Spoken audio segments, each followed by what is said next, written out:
Hello everyone, welcome back to my channel. My name is Katie, I am the Introverted Reader, and today's video is not a bookish theme video, it's going to be a movie review. I haven't done a movie review in a minute, although the last movie review that I did was for the Elvis movie a couple months ago, which if you want to go and watch that, you can. But this video is going to be a movie review on Disney's live-action Pinocchio. So without further ado, let's hydrate and talk. By the way, if you hear outdoor noises, I have the window open because it got very warm in here, so it's far too warm. Like, come on, it's September. Give me the fall weather, please. Anyway, so yes, Disney's live action Pinocchio dropped a couple days ago, and I was just like, do you know what? Let me watch it. When did I watch it? Did I watch it on... I didn't watch it last night. I think I watched it over the weekend. But, so yeah, I watched it over the weekend, so it's been a few days for me to process things. So obviously we're all familiar with the story of Pinocchio, right? You know, the old wood carver, the wee old man, let me just fix my hair. The wee old man, Geppetto, in his wood carver shop, he lives alone with his goldfish Cleo and his cat Figaro. And obviously at the beginning of the animated one, you see him making Pinocchio, because that's obviously what he does for a living. But in this one, the opening scene, you know, he's in his shop, he's sitting singing to himself, he's finishing Pinocchio off, and there we see a photo next to Pinocchio, and we come to find, because the boy in the photo is wearing the same clothes that he has Pinocchio wearing, so he kind of modeled him after his son. So we get to see that he lost his child, so he's making a puppet to look like him, which is kind of sweet, but also really, really sad at the same time.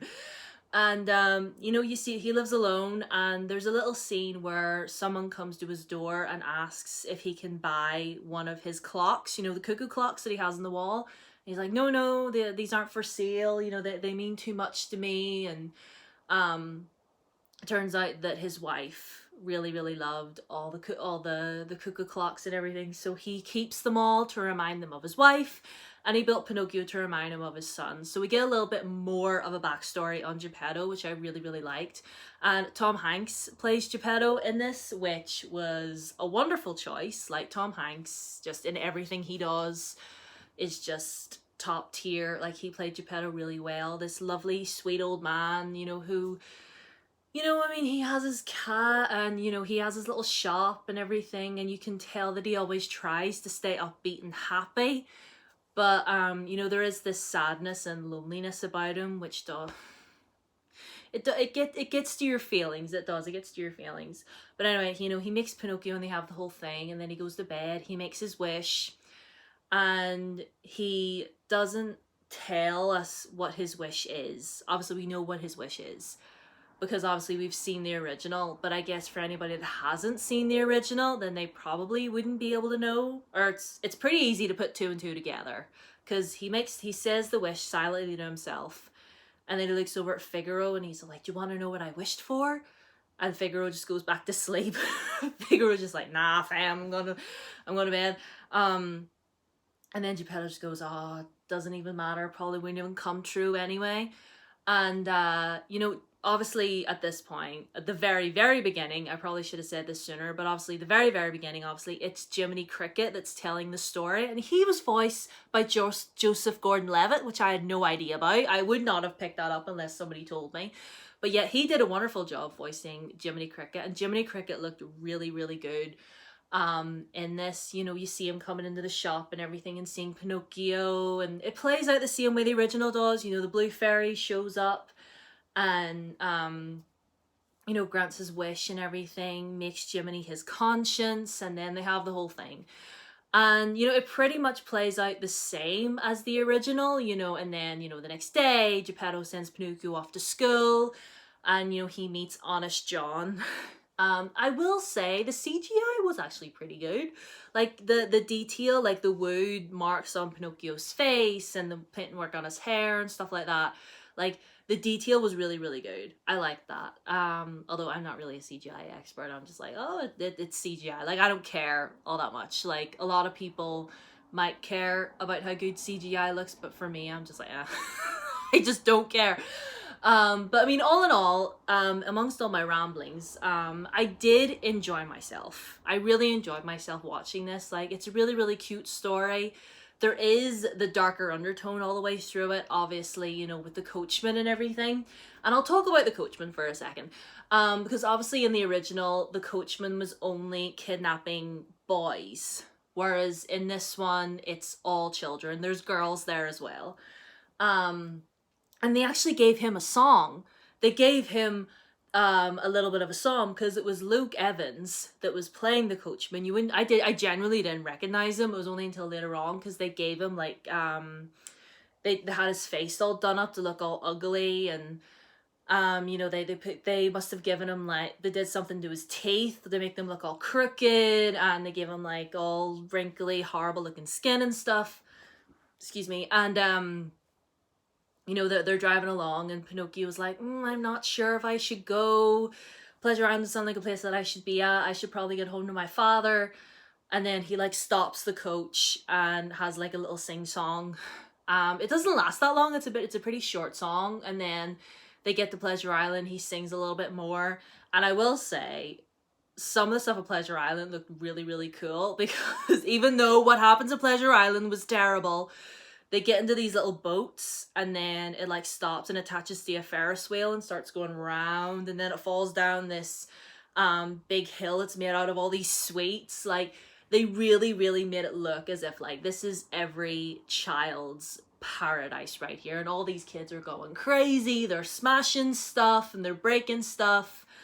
And there's all little Easter eggs as well throughout this movie. Like in Geppetto's shop, all of the cuckoo clocks are Disney characters.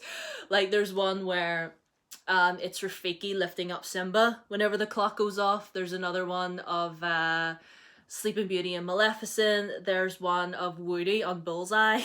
Like this door to the saloon opens and Woody comes out riding Bullseye and it goes like that.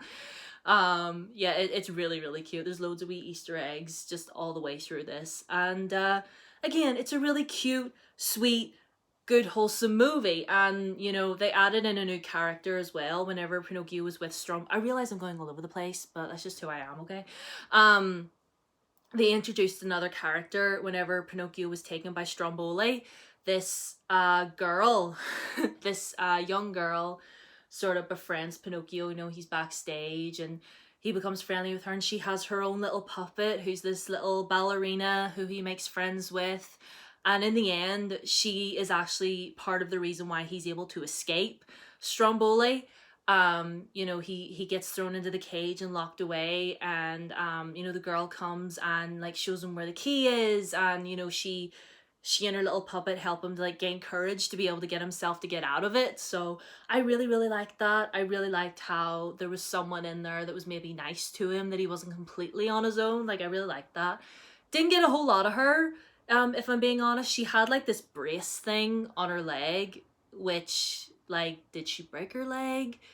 Like, is it like a disability? Like, we don't know. It's not really known. Like, Pinocchio asks her at one point, like, did you hurt your leg? And she's all like, oh, that's a story for another time, or so. She says something like that. She kind of brushes it off, which kind of, I mean, my money is that maybe Stromboli did it to her, but it's not like, it's not really, really hinted at. But that's kind of what went on in my head. I was just like, he had to maybe have done that to her. Maybe she did something wrong. I don't know, but whatever. But yeah, Stromboli actually ends up getting his comeuppance, because towards the end, it's not the very, very end, because Pinocchio hadn't found Geppetto yet. Sorry if this is a spoiler, but I'm just going with what my brain is just going with what it's going with. We see her again, and she's all like, oh, Stromboli got taken in by the police and he's in jail now. And then she goes off to, like, her and the other puppeteers start their own troupe, because they say, they're all like, oh, Stromboli's terrible to us. You know, he just wants to make money off people. He cheats people. So I can't remember if that happens in the original. I'm not sure whether or not that happens in the original, or if he gets kidnapped by, or if he gets taken to jail or whatever. It has been so long since I've seen the original.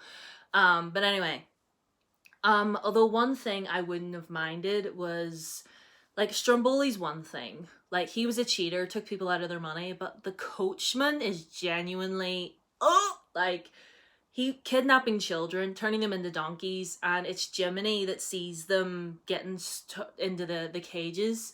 You know, that they kind of fall into this dark hole, and there's and then they get, and like, ugh, like, okay, so, you know, they fall down and like they're, you know, the donkeys are like screaming, making a whole lot of noise. I cannot listen to animals in pain. I really can't. Like, the sound of them would have broken your heart. I mean, being fair, it's not as triggering and upsetting as the original one was. I will say that.